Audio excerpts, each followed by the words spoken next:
Have you ever had one of those seasons where you are crystal clear on what you need or want? You put it out into the universe and you just hit brick wall after brick wall.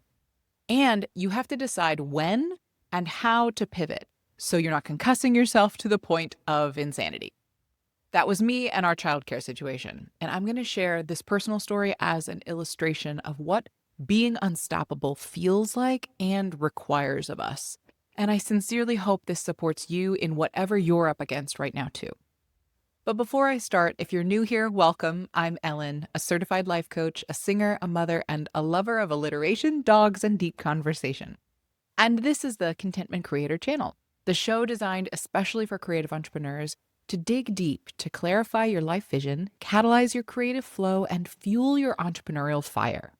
So if you're interested in topics about personal development and healing, entrepreneurship and empowerment, and creativity and authenticity, I encourage you to subscribe. It's free to you, important to me as a creator, and most importantly, it connects us. So back to the story. With 3.5 years under my belt of parenting, I came into this transition absolutely clear on what I knew our family needed. We are privileged and blessed to have in-home support, and since this isn't my first rodeo, I knew what I had to do. I had to put my ask out there. I made ads in 3 places, clearly expressed our needs, our expectations, and our offer, and committed myself to not stopping until it was right. Well, I got bullied by nannies. I got shaded by moms. I got scolded by a group moderator for asking for too much. I got kicked out of a Facebook group. I waded through week after week of applications, 136 total, and 33 interviews. I got jilted by someone I thought was it. I got told off by someone we turned down. And I got stood up and ghosted by promising prospects. When I tell you the past 7 weeks have been hell, believe me. Nothing I did worked, and it nearly broke me multiple times. So what do? Old me during times like this probably would have believed the many people telling me that what and who I was looking for doesn't exist, that I was the one being unreasonable, that I had my head too far up my ass to see reality. Now me? She's got a feminine and unflappable fierceness that won't stop, that's been forged through fire after fire. I published my last video as a love/Mayday message to my village, and I got words of wisdom that struck deep. One of the pieces of advice I got was to give myself 24 to 48 hours away from the problem. Don't ruminate, don't take any steps to problem solve, don't think about it. Just genuinely give my brain and body a break from it. So I did. A day passed and I didn't think about it at all. That night, I woke up at 3 a.m., a fairly regular occurrence for me lately, and I knew something in my bones. I was searching in the wrong place, and I was calling it the wrong thing. There wasn't something wrong with me. I was asking for something from someone who couldn't give it to me. The next morning, I woke up and wrote out basically the same ad, but called it a new title and posted it on a different site. Suddenly, there was some traction. Different kinds of people were applying, different kinds of responses were coming in, and I started to feel hope again for the first time in weeks. I actually got overwhelmed by the number of new applicants that I closed down the ad after just 2 days. And then it happened. I looked in my email and I saw a new name. Someone had sought me out, looked me up, and written me a personal email as her application to my listing. I had closed the job before she had a chance to apply, but something in her told her not to stop. And I'm so glad she didn't. We clicked in the interview. Her experience covered every skill we needed, and our trial day exceeded my expectations. After signing our contracts, we wrote each other these texts of appreciation, and it honestly just feels like a new chapter is beginning for our family. So I'm here to tell you when you need to hear it most. When you have the right support, literally anything is possible. When you trust yourself to believe your truth over what others are telling you, literally anything is possible. And when you try anything and everything until you find the thing you seek, literally anything is possible. I'm personally so proud of myself for not stopping. I am so grateful to my village for lifting me up.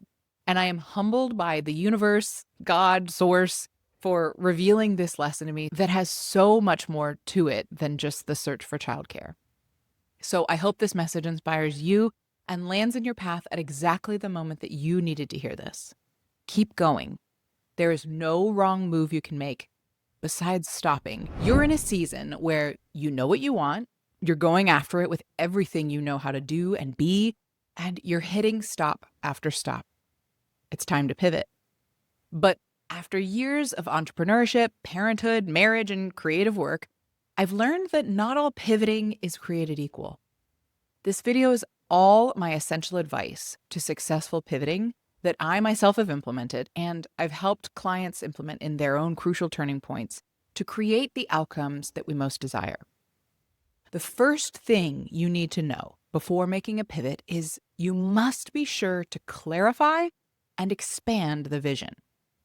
If you're going after something hoping for a generic outcome like make six figures, but you don't have a business plan or something to sell, then you need greater clarity in your vision.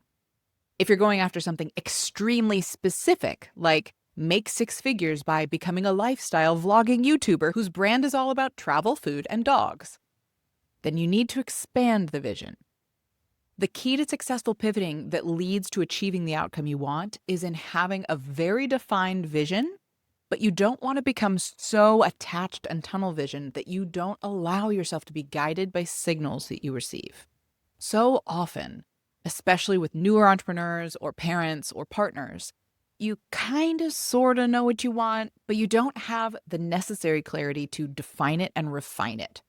So let me use my recent example from last segment I shared about finding childcare for my family to illustrate my point. I was certainly like this as a new parent when I actively remember reaching out to a nanny agency who said they could match us to exactly the right candidate for us, and we just needed to tell them what we were looking for. I remember saying, I'm not really sure. I've never done this before.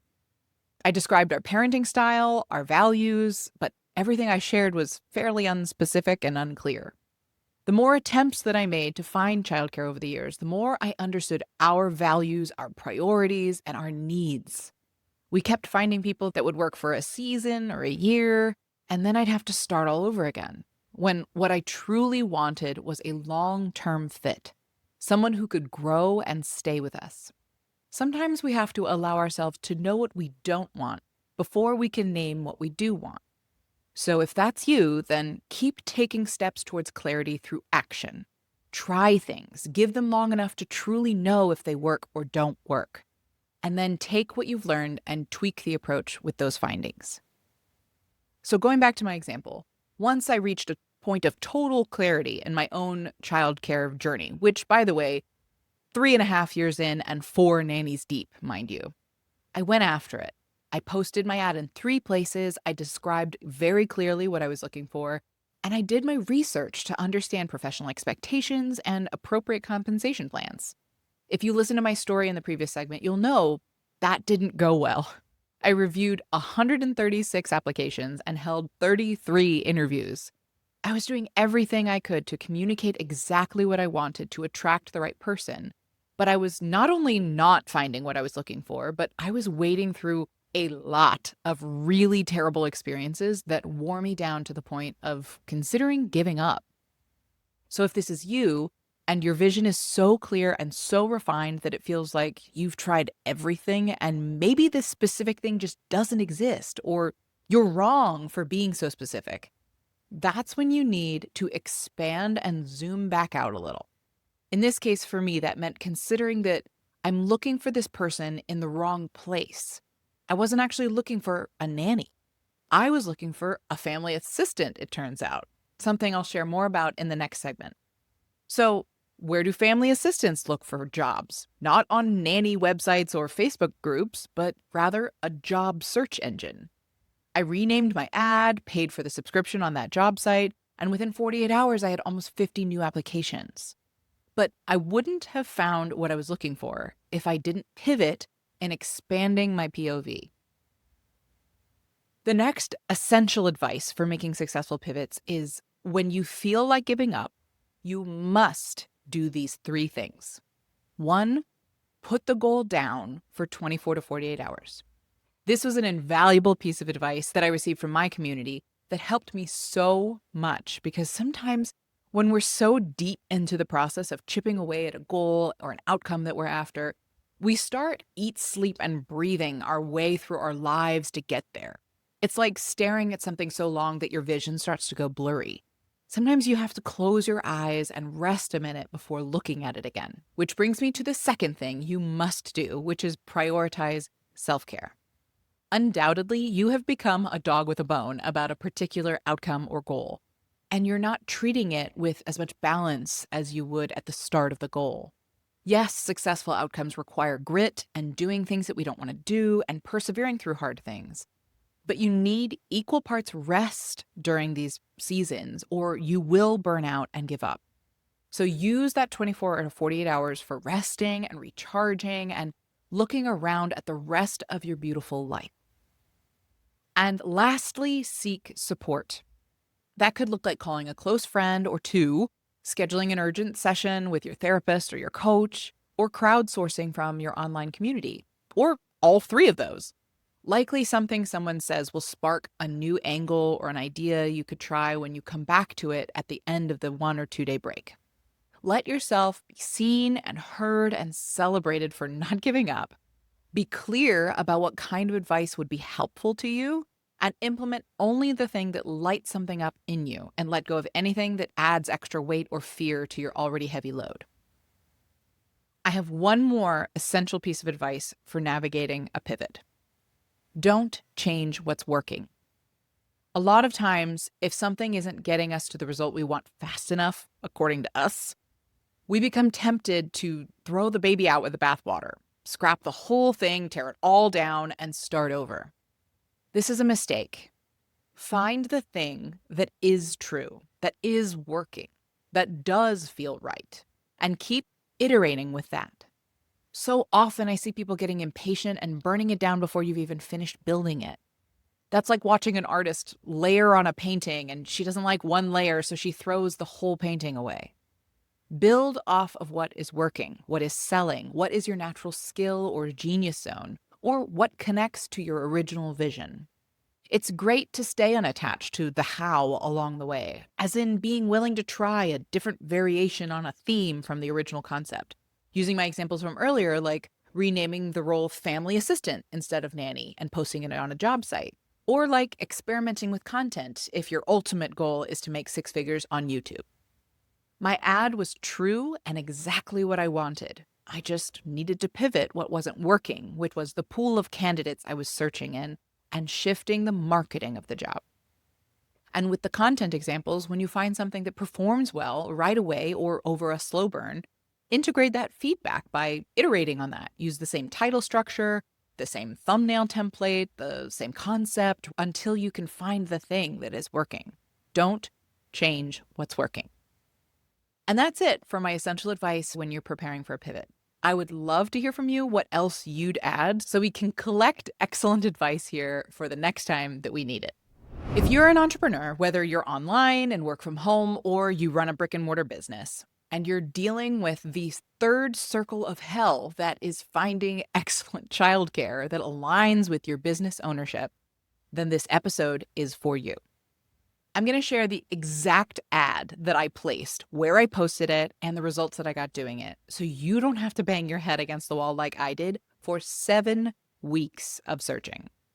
So for starters, when you're looking for childcare, it can get really tricky trying to understand your local market and where your person is hanging out. When I used to live in New York City and Phoenix, Arizona, Care.com worked well enough to find me someone a few years ago. Obviously, things change over time and I no longer live there, so I can't tell you if that would still be a viable place to look, but do your research and consider that if you see a lot of postings from prospects in your area. In my current area, I was told the best places to look for in-home childcare like a nanny would be in local Facebook groups, sittercity.com, or with an agency. Those options really run the gamut in value because while Facebook groups can be really awesome, they can also be swampy cesspools of the absolute trashiest, nastiest, toxic behavior that you can find on the internet. So be warned. And then there's the complete opposite side, which is the highly curated, uber professional, 18-page intake form, hundreds of dollars upfront agency. I've tried both and everything in between, and for me, it really wasn't it. Here's the thing. If you are looking for a straight up nanny and have very little expectations outside of childcare, then go forth and prosper. This video is not for you. You just need to keep searching in the sites mentioned or in other childcare related websites. And communicate really clearly what your needs and expectations are, and don't be afraid to keep interviewing until it feels really right. But for those of you watching who feel the way I do, which is that I enjoy being present with my kids and taking advantage of the freedoms that come with entrepreneurship and or working from home, then you're already limiting your pool of prospects. My sister-in-law is a professional nanny and great at her job. And she told me that she would never apply to an ad of mine because she would classify me as a helicopter parent, meaning I'm in my home and not locked away from the kids all day. If wanting to be around my kids intermittently in my home during a workday makes me a helicopter mom, then call me Harold the Helicopter Mom. I accept.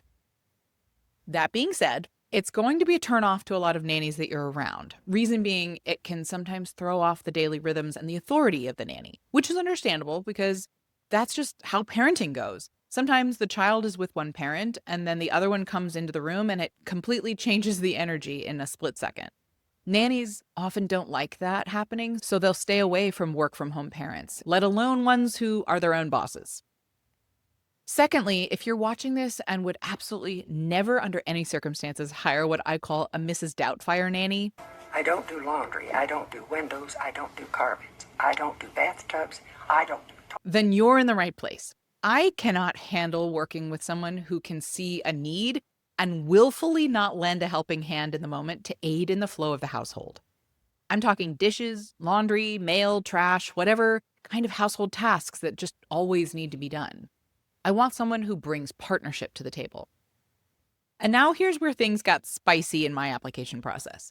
When I got really honest with myself, I wanted someone who was willing to not only help with everyday tasks, but who would step up with bigger projects. I'm talking organization projects like sorting the kids' clothes and organizing the bins for proper storage when they're sized out, or helping us keep our household supplies stocked and organized, or helping me build new furniture as we continue growing into our home, or coming up with and maintaining a toy rotation schedule, or any number of personal assistant vibe tasks. This was a huge turnoff to many nannies and is where I received some extremely nasty treatment for even considering asking a professional nanny to behave like a personal assistant. That was my biggest red flag, and it took me weeks to realize my error. So allow me to save you the suffering. If you've been nodding along with me throughout this video, like, yeah, that's what I want too, you are looking for a family assistant, not just a nanny. And truthfully, I advertised very clearly in my original ads, nanny/family assistant. And I posted it in all the right places that nannies search for work in my area. But I was wrong, and I want to save you the pain. Try removing the nanny part and post it to an actual job search site. That was the only way I found my person. But I want to caveat with this. Hiring quality support means providing quality compensation. In no world will help like this accept less than $25 an hour and will likely want full-time hours. In our area, it's actually more like 30 plus an hour for this kind of support. So the numbers add up. But again, the beauty of entrepreneurship, I love a money motivator personally. So when I realized that this could be a salaried position subsidized in part by my business and possibly even take some of the load off my business, then I got a bunch of creative gears turning for how I could grow my revenue. Which then got me thinking, if this is at least partially a business expense, what if I really just put it out into the universe that I would love someone with an interest in content creation? Hear me out. Nannies take a lot of photos. They love sending you updates of your kids with beautiful photos of them, which is so appreciated and valued by parents. So I thought, well, if I really lean into this person is here to support our family as a whole, instead of just having her take photos of the kids, what if she were asked to take pictures of everyday life in a way that I could use for my own content? I don't know about your spouse, but Mine does not often take pictures or videos of me with my kids. So imagine during the moments of quality time that I spend with my kids every day, our support person is in the room and she could be intentional about capturing sweet, candid moments of parenting or me working at my laptop beside them playing or stretching on a yoga mat while they're next to me on the floor. All those moments that I never think to capture because I'm just living, she could have in her job description to pay attention to. So enter my dream role, the family assistant slash creative operations assistant. I'm going to share the actual ad that I placed and where I placed it so you can feel free to copy it for yourself and hopefully find your person. This is the actual ad that I posted verbatim that landed me our dream support person. Family assistant plus creative operations assistant. Part-time or full-time, long-term preferred. We are a warm, creative, fast-moving family and online business looking for a highly capable Jane of all trades to support our home, family, and creative work. This is not a traditional nanny role. We are looking for someone adaptable, proactive, emotionally intelligent, and excited by variety. Someone who enjoys supporting both a household and a creative business in a meaningful way. My husband and I work from home, run remote businesses, and are raising 2 young daughters in a conscious, connected, and creative home environment. We value healthy living, personal growth, communication, flexibility, and teamwork. This role is ideal for someone who loves wearing many hats, enjoys both children and creativity, is highly organized and resourceful, thrives in dynamic environments, wants meaningful, varied work instead of repetitive tasks, is interested in content creation, entrepreneurship, coaching, or personal development. Examples of responsibilities. No 2 days look exactly the same, but responsibilities may include, under the family and household support umbrella, assisting with childcare for a toddler and a baby, playing with children while parent works nearby, helping with meals, tidying, laundry, dishes, and home resets, household organizational projects, running errands and pickups, helping maintain smooth household flow and routines. Under the creative and business support umbrella, filming social media content and behind-the-scenes footage, assisting with content organization and creative brainstorming, helping with AI tools, admin systems, and tech organization, light business admin and operational support, helping create structure and efficiency in daily life and business. And finally, under the personal assistant support umbrella, managing to-do lists and logistics, supporting DIY and home projects, helping anticipate needs and reduce mental load, being an adaptable extra set of hands where needed. Qualities we're looking for: reliable and trustworthy, confident and proactive, emotionally intelligent and communicative, flexible and adaptive, organized and self-directed, comfortable around children, tech comfortable and willing to learn new systems, creative and social media minded, calm under pressure, positive attitude and growth mindset. And a bonus if you enjoy personal growth or coaching content, have experience with social media and content creation, have worked in dynamic family environments, have entrepreneurial or creative interests, love finding systems and making life run more smoothly. Logistics, I'm located in, and I named my local area, flexible hours depending on fit and availability, part-time or full-time possibilities, long-term preferred, compensation dependent on experience and skill set, but under the ad I listed 25 plus. If interested, please send a little bit about yourself, relevant experience, why this role feels exciting to you, and your availability. I will say when writing an ad like this, I find it really important to have some sort of mini test at the end of the ad where you know they have attention to detail if they actually catch the little instruction that you carry at the end. So here I said, tell me these 4 things about yourself. And I really didn't even consider anybody who didn't pay attention to that small instruction because I knew if they can't follow a simple instruction and read an entire ad all the way through, they probably won't pay attention to a lot of the little details that matter to me in my home. So I posted this on Indeed.com because I wanted someone looking for something outside of a nanny role. Really, my ideal person could wear a lot of hats, including a trusted and experienced childcare provider, household manager slash personal assistant, and a creative assistant. Now, I realize many of you watching this may have absolutely no interest in incorporating your support person into your business support, which is totally fine and understandable. As of drafting up this episode, I'm only on day 3 of working with her, so who knows how that will evolve over time. But for me and our family assistant, it was a plus because it gave her longevity and a dynamic role that could grow even when childcare needs shifted and lessened over the years. It also invited someone entrepreneurial and unique to the table because she wanted to potentially learn skills that I had, and she enjoys being creative. The applicants were really diverse because I got some executive assistants, some nannies who craved variety, some former teachers, and people with a unique resume. Our assistant is a former preschool to early elementary Montessori teacher who's naturally very skilled with children. She's an incredible communicator and is accustomed to juggling a lot of tasks and roles simultaneously. And she saw this position as a welcome reprieve from the burnout of being a teacher in the year of our Lord 2026.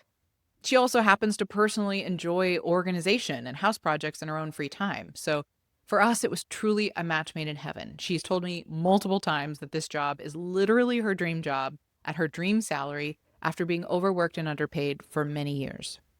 So we made up contracting, chose to salary her instead of keeping her on hourly so that everybody felt secure and committed, and we offered paid vacation and sick days and did everything that we could to create mutually supportive terms. If you're interested in my sharing how we shaped our contract, leave a comment to let me know, and I'd be happy to make another episode about contracting employees in the future because I've done quite a few of them. I hope this video gives you, first of all, a breath of relief that you are not alone, you are not wrong for wanting a robust support system, and you have absolutely got this. Please take all of these tools and ideas, iterate on them to fit exactly what your family needs, and don't forget to comment how it goes for you so we can give other entrepreneurial parents hope that it is possible to find that perfect match. Good luck. Have you ever been so deep in a problem that you start becoming, how shall I say this lovingly, absolutely unhinged? Like suddenly you're not just trying to solve the problem, you are the problem. You're eating the problem for breakfast. You're brushing your teeth while mentally arguing over the problem. You're trying to fall asleep while your brain is in the corner with a whiteboard string and a concerning amount of intensity. That was me during my childcare search. By the end of it, I was no longer just trying to hire support for my family. I was refreshing applications like a raccoon digging through the trash at 2 a.m. And I say that with love towards myself, but this is what happens when we're so committed to an outcome that we forget we're human beings. We start calling it grit. We start calling it discipline. We start calling it, I'm just not going to give up. And sometimes, yes, that's true. But sometimes what we're calling determination is actually dysregulation in a blazer. Sometimes what we're calling focus is actually fear with a spreadsheet. And sometimes what we're calling persistence is actually our nervous system gripping to the steering wheel so tightly that we can't receive any new information. And this is why today, as we close out this week on pivoting, I want to talk about the self-care required to pivot. Because pivoting is not just a strategy. It's not just change up the marketing, post in a new place, change the offer, adjust the plan. Those are all important, but underneath every successful pivot is a nervous system with enough space to perceive the next right move. And that matters because clarity usually doesn't arrive while we're strangling the life out of the problem. Annoying, I know. I would personally love for clarity to arrive while I'm hunched over my laptop, sleep-deprived, over-caffeinated, manically determined, and muttering, I will solve you if that's the last thing I do. But clarity is rude like that, and after 7 weeks of trying, interviewing, getting rejected, getting insulted, getting ghosted, and nearly letting the nanny Facebook industrial complex take me down, someone in my community gave me the advice to take 24 to 48 hours completely away from the problem. No ruminating, no researching, no refreshing. Put it down. And at first, it could feel impossible because when we've been really caring so much about something for so long, putting it down can feel almost like betrayal. It can feel like if we stop thinking about it, we're no longer committed. If we rest, we're giving up. If we loosen our grip, the whole thing is going to fall apart. But the truth is, rest is not the opposite of commitment. Rest is often what allows commitment to become wise, because there's a difference between being devoted and being consumed. Devotion says this matters to me and I'm willing to keep showing up. Consumption says This matters to me, so I will sacrifice my entire body, personality, mood, marriage, hydration levels, and possibly dental hygiene until it is resolved. And friends, we are not doing that anymore. Or at least we're trying to do that slightly less. Baby steps. The self-care required to pivot begins with remembering that we are not machines trying to produce outcomes. We are humans trying to build lives. And humans need space. We need sleep. We need food that's not just handfuls of children's snacks eaten over a sink. We need someone safe to hear us say, I don't know what to do, and I am scared that this is not going to work. We need walks and showers and sunshine and silence. We need to stop turning every open pocket of time into an opportunity to think harder. Because thinking harder is not always the answer. Sometimes the answer is feeling. Sometimes the answer is asking for help. Sometimes the answer is letting the dust settle so we can finally see what's been true the whole time. In my case, the truth was I'm not asking for too much. The truth was not that this person doesn't exist. The truth was I'm looking for the right person in the wrong place. And I couldn't have heard that truth while I was still in survival mode. I could only hear it after I put the problem down long enough for my body to exhale. That's what CEO care really is all about. It's not just bubble baths and candles, though. Please know I remain wildly in favor of both. CEO care is how we protect our capacity to lead. It's how we keep our vision from getting distorted by depletion. Because when we're depleted, every pivot looks like a threat. When we're resourced, a pivot can look like possibility. When we're depleted, feedback feels like failure. When we're resourced, feedback becomes information. When we're depleted, changing direction feels humiliating. When we're resourced, changing direction feels creative. And this is the deeper lesson under the pivot. The goal is not to become someone who never hits a wall. The goal is to become someone who knows how to step back from the wall before repeatedly concussing herself against it in the name of consistency. We need to learn the difference between quitting and pausing, between giving up and gathering ourselves, between abandoning the vision and releasing the specific route. Because sometimes the most powerful thing we can do for the dream is stop chasing it for a day. Not forever, just long enough to come back to ourselves, long enough to remember who we are, long enough to ask, what is still true here? What's working? What's not working? What am I trying to force?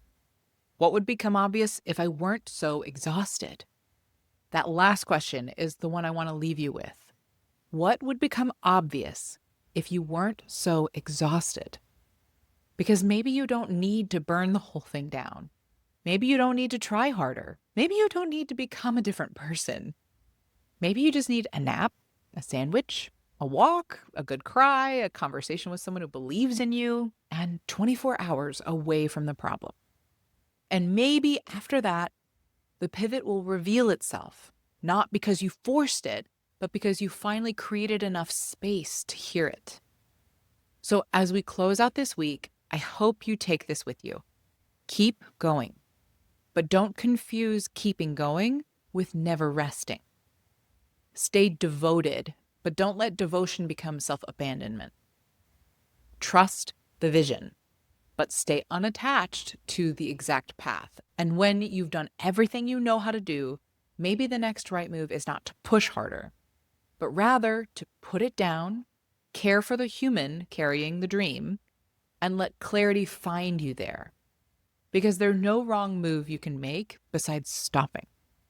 But pausing might be the very thing that helps you begin again. And with that, we've come to the end of this week's episodes on the Contentment Creator channel, where we explored what it really means to pivot without giving up on the vision. Whether you caught the whole story, the strategy, the practical hiring breakdown, or the deeper reflection on self-care during pivots, thank you for making it all the way to the end. I hope you're subscribed so you don't miss another episode, and I hope this week helps you keep going with a little more courage, clarity, and compassion. Join me in my mission to help a world full of content creators become a world of contentment creators. Bye, y'all.